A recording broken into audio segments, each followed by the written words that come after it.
Welcome to this course on Excel for data analytics and business analytics by Dice Analytics. And in today's lecture, we are actually going to talk about Excel table features. This is something I've touched base with, in one of my previous lectures, but I am going to further explore the benefits of having a table, at your disposal once you are actually managing or actually dealing with structured data. So let's move to an Excel sheet where we can actually do these examples. So over here you would be able to see a table that I have right now, and this table is structured in a table form, but it's not an Excel table as of right now. And in order to convert this into a table, all you need to do is first of all select all of the area of this structured data set, and then you can either press Control L, and it's going to ask you to create a table. It's going to ask you what's the range of the table, and you can just simply go ahead and press enter, and it's going to convert the data into a table. So you can actually also manually do this from going into home and then into styles, from where you can actually select table style, and then just the selection is actually going to start the process of the table creation, and you'll have the table in front of you. So what's the added benefit of having a table with you? So first of all, as soon as you have a table, you would be able to see that you have access to this new table design tab over here, and it has a number of different options available. Some of them we actually already discussed, that under table style options you can actually remove the header row, you can actually remove the banded rows, you can actually have a totals row, you can have a first column, you can have a last column highlighted row, or a first column highlighted row. My first column is actually already highlighted, so it's not visible. You can have banded columns, you can actually move or remove the filter button. The total rows, or the total rows column, the total rows option is actually really impressive. It's really good because it gives you access to not only the sum, but a lot of other functions as well that you can actually simply use in order to see a value of your preference. For example, you want to see the standard deviation of the data instead of the count, or maybe you just want to see the count, or you just want to see the variance. You can actually calculate all of that over here in the tables if you have the total rows column, total rows option actually activated. And on top of that, one of the very cool features that's actually available once you have a table activated is the slicer, and you can insert the slicer from over here. So what a slicer does is it actually gives you the ability to actually slice and dice the data based on different dimensions. So let's assume I want to actually see the data on the basis of the months, and if I select the month as a slicer and press OK, it's actually going to give me this interactive small window, and actually I can use this small window to look at different data points which correspond to specific months that I've actually selected. So this is a very cool feature. I'm not going to go into a lot of detail of how actually slices work, because this is something that we will discuss in one of the future lectures. Uh, so do stay tuned with us, because I am actually going to discuss in detail how these slices work. Slicers are most commonly useful when you have specific dimensions. So it's not very wise to use them with values. So we have these values over here for cars, motorcycles, and bicycles, but instead using them with specific dimensions like months, like time, like cities, it makes more sense. So mathematical values, although slices can be actually activated on mathematical values as well, but it's not smart to use them with mathematical values. Rather than, it's actually smart to use them with dimensions, or things that you can actually bisect the data on. So another cool feature about tables is that you can actually name the tables, and then you can quickly move between the tables. without having the hassle of moving, having to move between different sheets.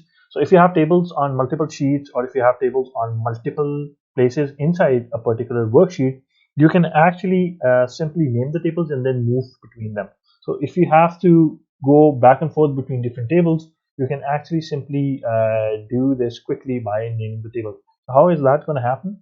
So let's assume we have this table and we have another table somewhere else in another sheet. Let's just create it right now. And now we need to actually name our first table, and we can actually do that by simply clicking over here and naming this table as table ABC.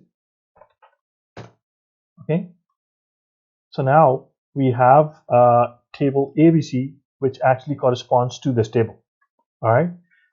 Now we can actually move to the other sheet where we copied the same table, and we can rename it as table BCD. So once that is done, now you can actually see that these tables are now available for quick reference. So if I click on table ABC, it's going to take me back to the original sheet, which is in the table creation worksheet.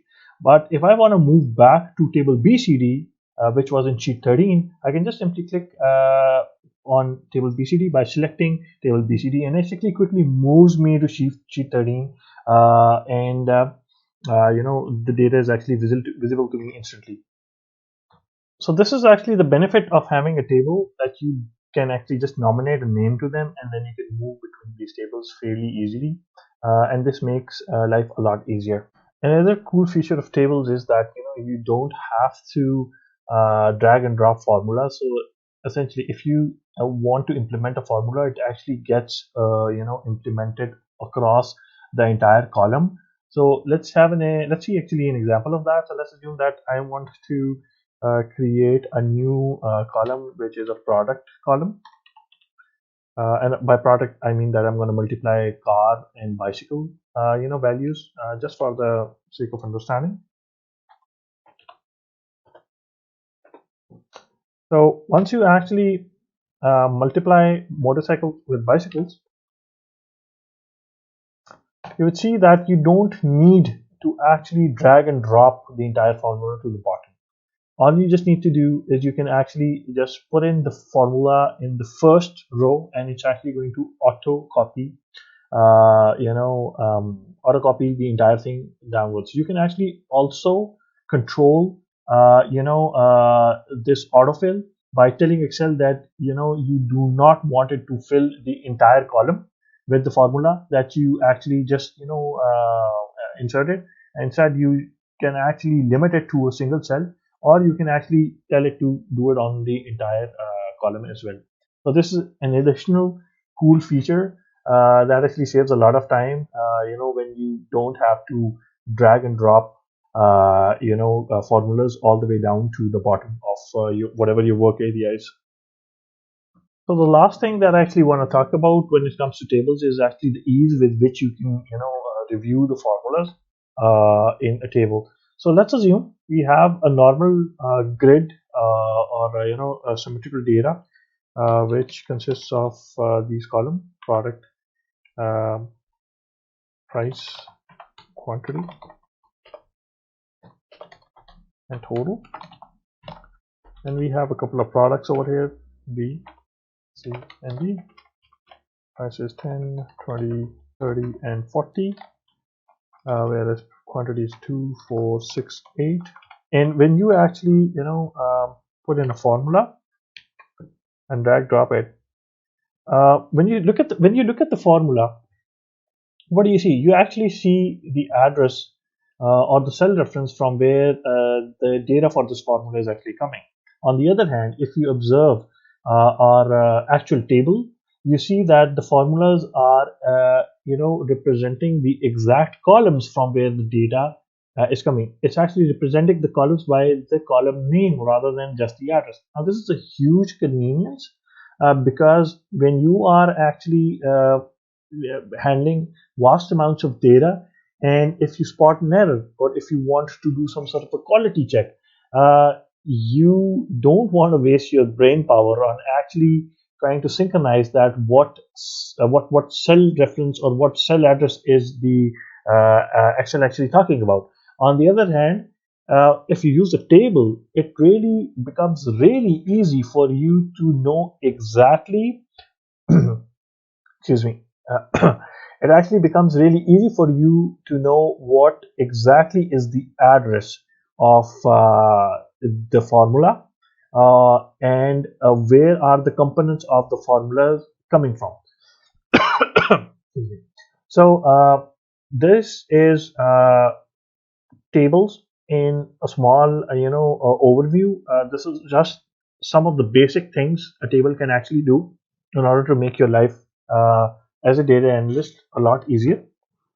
So I hope you actually liked this content, and hope to see you in the next lecture.